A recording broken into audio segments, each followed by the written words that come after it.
Don't worry, Victor Langley said with a quiet laugh. The waitress doesn't speak Japanese. The words floated across the private dining room like they belonged there. Light, careless, and expensive. A few people smiled. One investor looked down at his glass. Another adjusted the cuff of a watch worth more than most American homes. At the center of the table sat Ethan Caldwell, the white billionaire CEO of Caldwell Global Ventures, a man whose signature could move markets before breakfast and close a $500 million deal before dessert. He heard the joke. He could have stopped it. He simply took another sip of sparkling water and looked back toward his Japanese guests.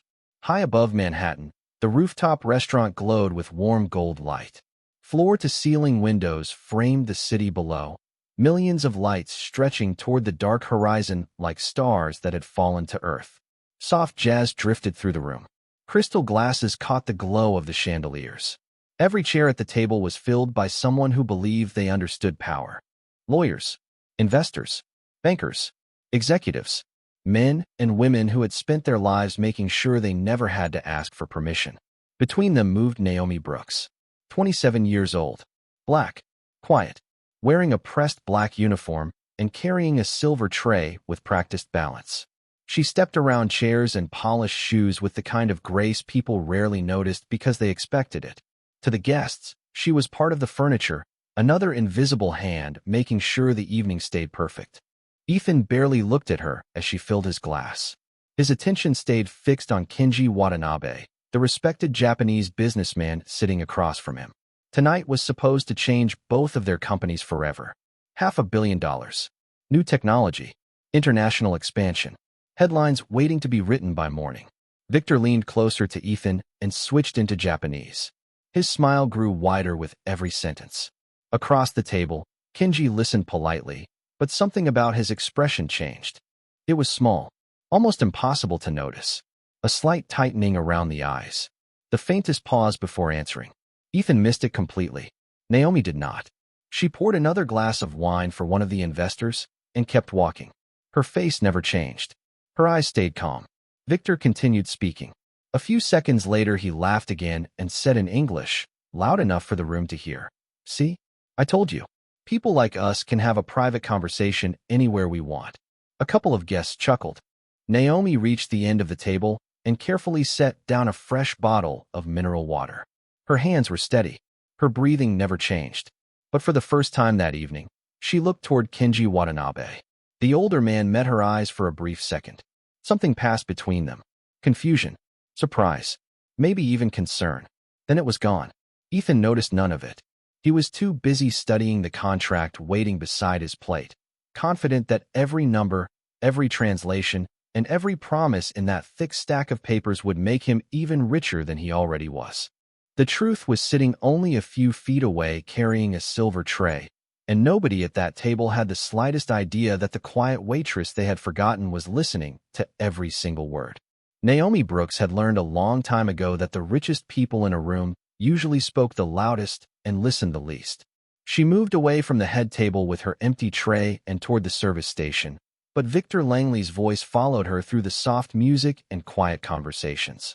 He was still speaking Japanese with an easy confidence, laughing between sentences as if the entire evening belonged to him. Across the room, the kitchen doors opened and closed in a steady rhythm. Plates disappeared. Fresh courses arrived. The dinner moved forward exactly as it was supposed to. Naomi picked up a fresh bottle of sparkling water and took a slow breath. Her grandmother used to tell her that language was more than words. It was truth. People could hide behind expensive suits and polished smiles, but sooner or later their real intentions always slipped into their own voices. She carried the bottle back toward the private table. Ethan Caldwell was studying a folder of documents while his legal team quietly exchanged notes. Numbers covered every page. Percentages, ownership shares, timelines. Everything looked perfect. Victor kept talking to Kenji Watanabe in Japanese, acting as both advisor and informal translator whenever he pleased. Ethan trusted him completely. That was obvious. They had built companies together, won battles together, lost sleep together. Ethan barely questioned a single sentence that came out of Victor's mouth. Kenji smiled politely, but the smile never reached his eyes. Naomi noticed it again. The same hesitation. The same careful pause before every answer. She walked behind Kenji and gently refilled his water glass. As she reached for the pitcher, Victor said something in Japanese that made two of the visiting executives exchange nervous looks. Kenji answered quickly. Victor laughed and translated into English. Mr. Watanabe says he is happy to give us complete international control over the partnership because he trusts Mr. Caldwell's leadership. Ethan smiled for the first time that night. Several investors nodded with approval. Naomi almost kept walking. Almost. But the word stayed with her because that was not what Kenji had said at all. Not even close. Kenji had actually asked a simple question. He wanted to know why one section of the agreement had been changed without his approval. Naomi placed the pitcher back onto her tray and looked toward the window. The city lights reflected across the glass like 1,000 tiny mirrors. Maybe she had heard wrong. Maybe she was tired. She had worked 2 shifts already and agreed to stay late because another server had called out sick. But then Victor spoke again. This time slower. This time clearer. Naomi felt her stomach tighten. Another sentence. Another false translation. Another answer from Kenji that Ethan never truly heard. She glanced toward the Japanese businessman. For a brief second, his eyes found hers again. There was uncertainty there now. And something else. Hope. As if he was waiting for someone in the room to notice that the conversation and the translation had become 2 completely different stories. Ethan signed 1 page and passed it to his attorney. Victor smiled wider. The investors relaxed. The musicians in the corner started another song. Naomi stood perfectly still with the silver tray in her hands. She looked at the contract. She looked at Kenji. Then she looked at Ethan Caldwell, the man who believed he controlled every detail of the evening. And for the first time since the dinner had started, Naomi realized this was not just a business meeting. Someone at that table was lying, and every false word was pulling a $500 million deal closer to a disaster that only a handful of people in the room could actually understand. Naomi Brooks told herself to keep walking. That was the rule. Serve the table. Keep the glasses full. Stay invisible. The conversations of powerful people were not her business. But every step away from the head table made the knot in her stomach tighter. Victor Langley had changed another answer. She was certain of it now. Kenji Watanabe had asked about a protection clause for both companies. Victor had translated it as a request for faster approval. The difference sounded small, but Naomi knew better. One missing sentence could change the meaning of an entire contract. One wrong word could move millions of dollars from one pocket to another. She reached the service station and placed the empty tray on the counter. Another server smiled at her and asked if everything was all right. Naomi nodded even though her thoughts were racing. Years ago, her grandmother had owned a small bookstore in Seattle. The little shop had never made much money, but it had been filled with language books and old newspapers from around the world.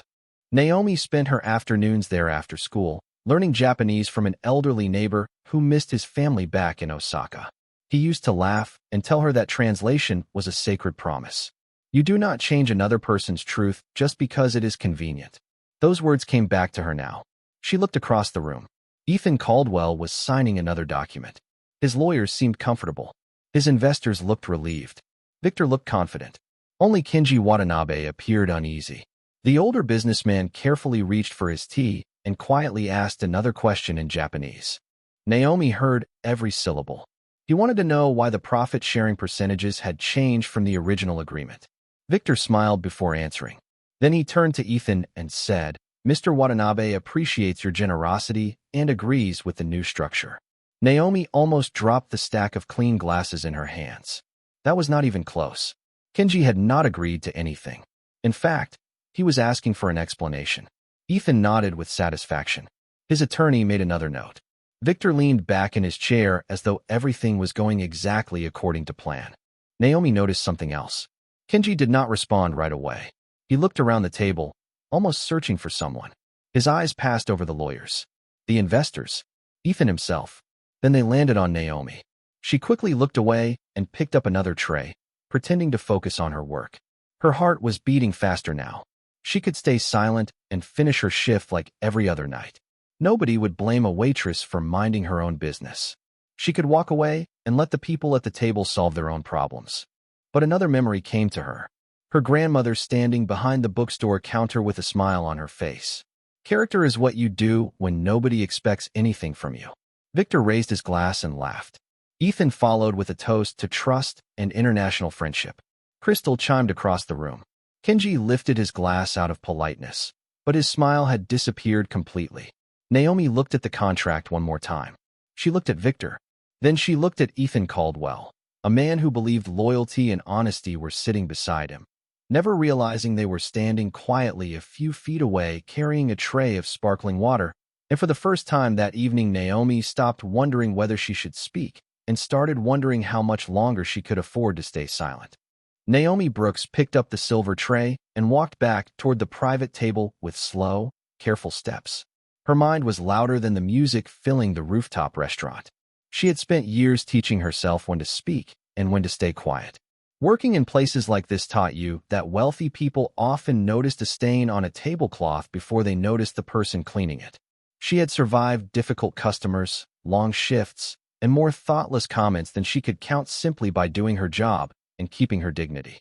Tonight felt different. Tonight's silence was beginning to feel like a choice she could not defend. Ethan Caldwell was listening as Victor Langley explained another section of the agreement. The billionaire leaned back in his chair with the confidence of a man who believed he had prepared for every possible risk. His attorneys sat nearby. Financial advisors checked numbers on their tablets. Investors whispered about the future of the partnership. Everything looked perfect.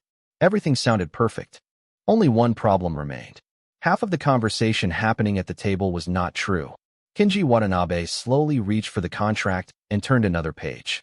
He spoke in calm, measured Japanese. Naomi knew the tone.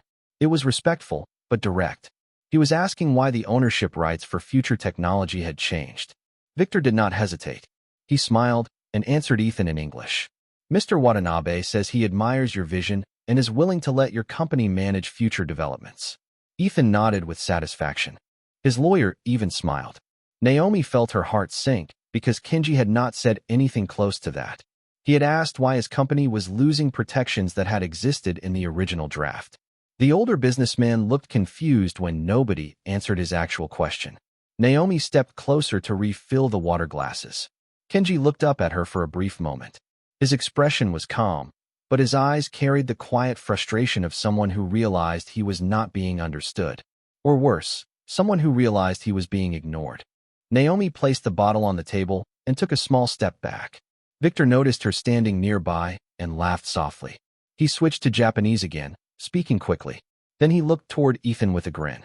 I told our guests that we have the best service in New York. Even our staff knows how to stay out of important conversations. A few people at the table chuckled politely. Ethan did not laugh, but he did not object either. Naomi lowered her eyes and continued her work.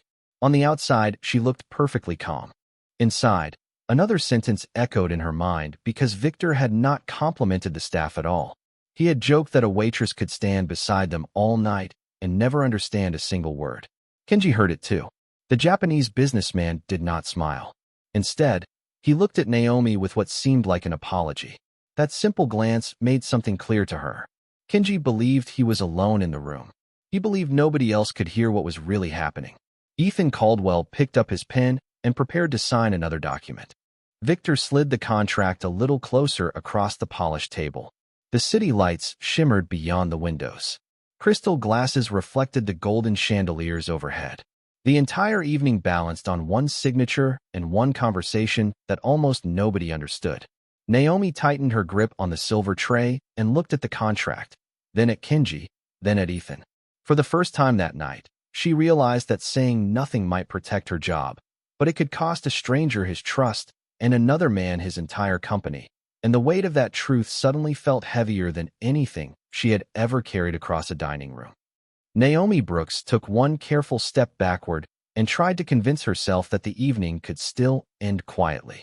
She had done her job. She had served the drinks, cleared the plates, and kept her head down. Nobody expected more from a waitress. Nobody at that table even knew her name.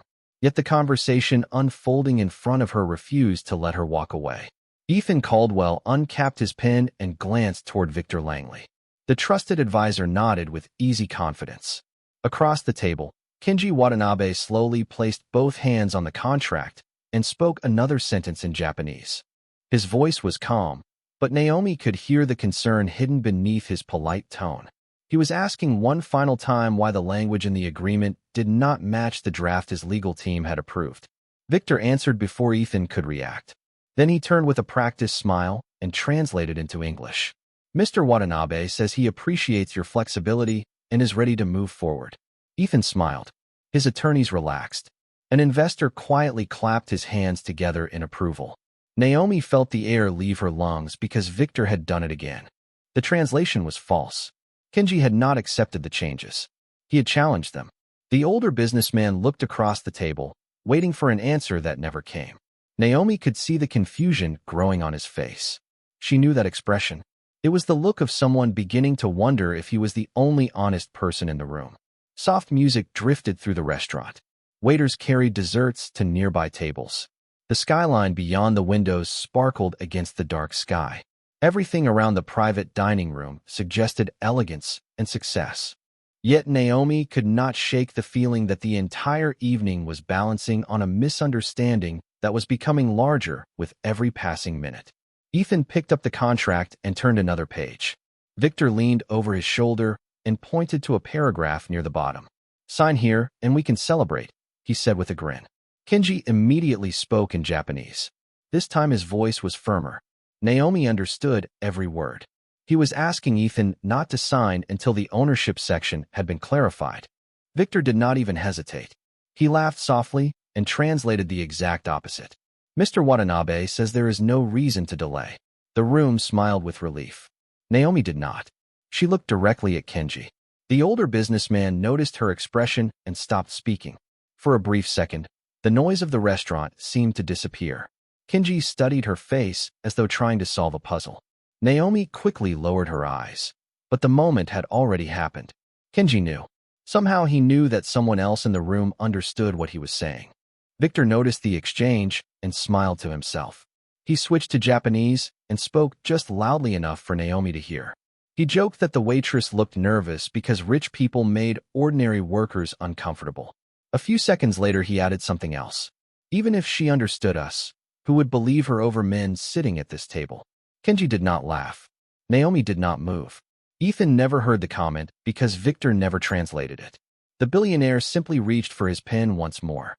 Naomi tightened her grip on the silver tray until her fingers turned white. Her grandmother had once told her that truth had a strange way of finding a voice when people needed it most. Naomi looked at the contract, then at Kenji, then at Ethan Caldwell preparing to place his signature on a document he did not fully understand. And deep inside she realized that the next few seconds could change the future of everyone sitting at that table, including the one person they had spent the entire evening pretending did not exist. Naomi Brooks watched Ethan Caldwell lower the tip of his pen toward the contract, and something inside her finally refused to stay quiet. The room around her seemed to slow down. The soft music faded into the background. The conversations at nearby tables disappeared beneath the steady beating of her heart. She had spent years believing that the safest place for someone like her was the edge of the room. Stay polite. Stay professional. Stay unnoticed. But there was another lesson her grandmother had taught her, one she had almost forgotten. Silence protects comfort, but truth protects people. Kenji Watanabe looked across the table one last time. His expression had changed. The confusion was gone. In its place was quiet concern. He realized the agreement in front of Ethan was moving forward without his questions ever being answered. Victor Langley reached for the contract and carefully turned it toward Ethan. "Just one signature," he said with an easy smile. "Then we can celebrate a historic partnership." Ethan nodded and picked up his pen again. Naomi took one step forward before she could change her mind. "Excuse me, sir," she said softly. The words were not loud, but they carried across the private dining room. Ethan looked up, surprised that someone from the staff had interrupted. Victor frowned immediately.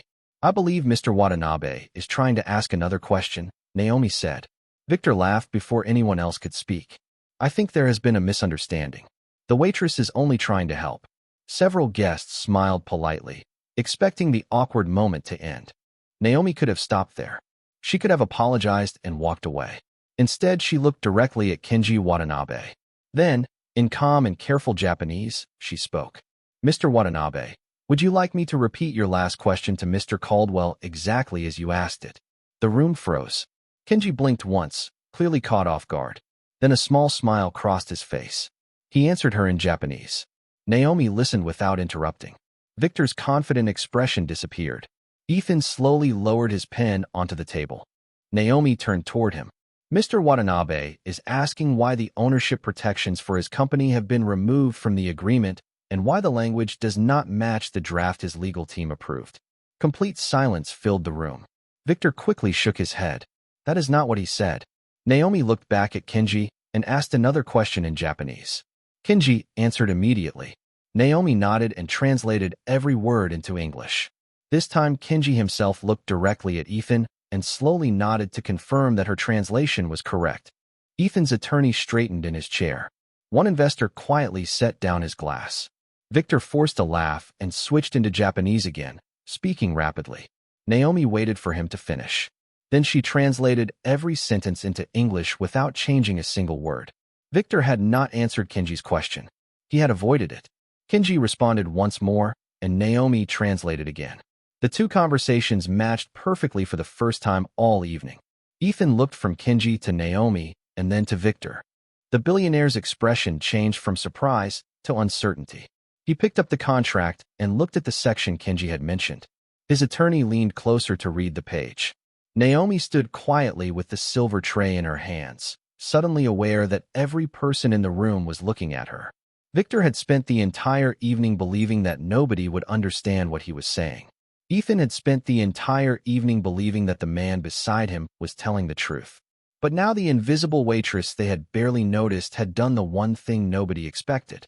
She had given the room an honest translation, and for the first time that night Ethan Caldwell began to wonder if the person he trusted most had been hiding something far more expensive than a simple mistake. The silence that followed felt heavier than the $500 million agreement sitting in the middle of the table. Ethan Caldwell looked down at the contract and then back at Naomi Brooks as though he had never truly seen her before. A few minutes earlier, she had been another member of the staff, carrying water and clearing plates. Now she was the only person in the room who had connected two conversations that did not belong together. Victor Langley recovered first. He leaned back in his chair and forced a smile. "This is becoming a misunderstanding," he said. "Translation is complicated. Small details can sound different depending on the speaker." Naomi did not answer him. She looked at Kenji Watanabe instead. The Japanese businessman spoke calmly, asking one simple question. "Would you please translate the ownership clause exactly as it appears in the original agreement?" Naomi nodded. She carefully repeated every sentence in English without adding or removing a single word. Ethan's attorney immediately reached for another folder. His expression changed as he compared the pages side by side. "Wait a minute," the attorney said quietly. "This is not the same language we reviewed last week." Ethan looked toward Victor. Victor shrugged his shoulders. There were minor revisions. Nothing unusual. Kenji spoke again. Naomi translated. "Mr. Watanabe says his company never approved these revisions and that his legal team has been asking for an explanation throughout the evening." Ethan slowly turned toward Victor. "Is that true?" Victor answered quickly. "He is confused. Cultural differences happen during negotiations." Naomi stood quietly. Kenji listened to Victor's response and frowned. Then he answered in Japanese with more confidence than before. Naomi looked directly at Ethan. "Mr. Watanabe says there are no cultural differences. He says his questions have been translated into agreements, and his concerns have been translated into compliments." The attorney turned another page. Ethan leaned closer to read the document himself. Suddenly, one of the investors cleared his throat. "I think she is right." Everyone looked toward him. The older investor pointed at a section near the bottom of the contract. "According to this draft, future technology rights would transfer to a separate management company." Ethan frowned. "I never approved that." The attorney checked another page, and his face grew pale. "Neither did I." Victor reached for the contract, but Ethan gently placed his hand over it first. "Leave it there," Ethan said. His voice was calm, but the confidence from earlier in the evening had disappeared. Kenji spoke once more. Naomi translated carefully. "Mr. Watanabe says he believed someone was trying to change the partnership without either of our companies fully understanding the new terms. He says that is why he kept asking questions." Ethan looked back at Victor. "Did you change this agreement?" Victor laughed, but the sound did not carry the same certainty as before. I streamlined a few sections to save time. Ethan looked at his attorney. Were these changes reviewed? The attorney slowly shook his head. No. Ethan looked around the table. The investors had stopped smiling. The legal team had stopped taking notes. Even the musicians in the corner seemed quieter than before. Naomi stood with the silver tray resting against her side, wishing she could disappear back into the background where she had started the evening. But that was no longer possible. Ethan closed the contract and looked at Kenji. Then he looked at Naomi. If she had not spoken, he realized, he would have signed a document without hearing the truth from the people sitting across from him. The billionaire took a long breath and pushed the contract away from the center of the table. Nobody signs anything tonight, he said. And for the first time since the dinner began, Victor Langley understood that the quiet waitress he had ignored had completely changed the direction of the evening. For a few long seconds, nobody moved. The contract remained closed in front of Ethan Caldwell, and the private dining room that had once been filled with easy confidence now felt uncertain. The investors looked at one another. The attorneys quietly gathered their papers. Kenji Watanabe sat patiently with his hands folded, saying nothing at all. He had asked honest questions from the beginning of the evening. Now he was waiting to see whether honest answers would finally arrive. Ethan looked at Victor Langley. The two men had worked together for years. They had built companies, survived difficult markets, and celebrated victories side by side. Trust was not something Ethan handed out easily, and Victor had earned plenty of it. That was exactly why the situation in front of him felt impossible. Ethan opened the contract again and slid it toward his legal counsel. I want every revision checked against the original draft, he said. Right now? The attorney nodded and immediately began comparing the documents page by page. Victor forced another smile. Ethan, this is getting out of hand. We are holding up an important partnership because of a misunderstanding. Ethan did not answer. Instead, he looked toward Naomi Brooks. You translated everything exactly as Mr. Watanabe said. Naomi stood quietly with the silver tray resting against her side. Yes, sir. Ethan looked at Kenji. Is that correct? Kenji answered in Japanese. Naomi translated.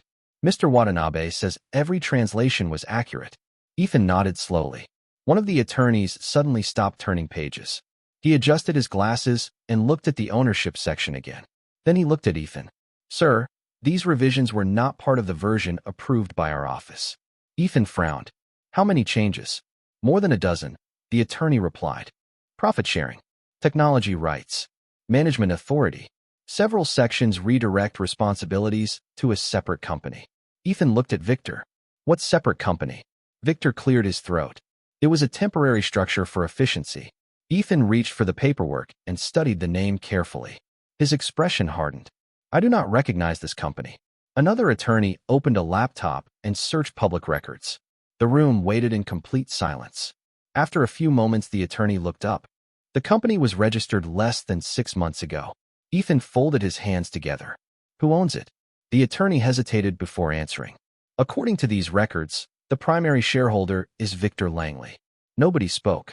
Even the nearby tables in the restaurant seemed far away now. Kenji quietly closed his own copy of the agreement. Naomi lowered her eyes. She had never wanted to embarrass anyone. She had only wanted the truth to be heard. Victor leaned forward quickly. Ethan, I can explain.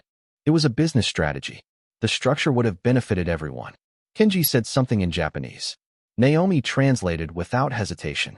Mr. Watanabe says that if the agreement had been signed tonight, ownership of key technologies would have slowly shifted through that company over time without either partner fully understanding the long-term consequences. Ethan looked down at the contract one last time. Then he closed it and placed both hands on the table.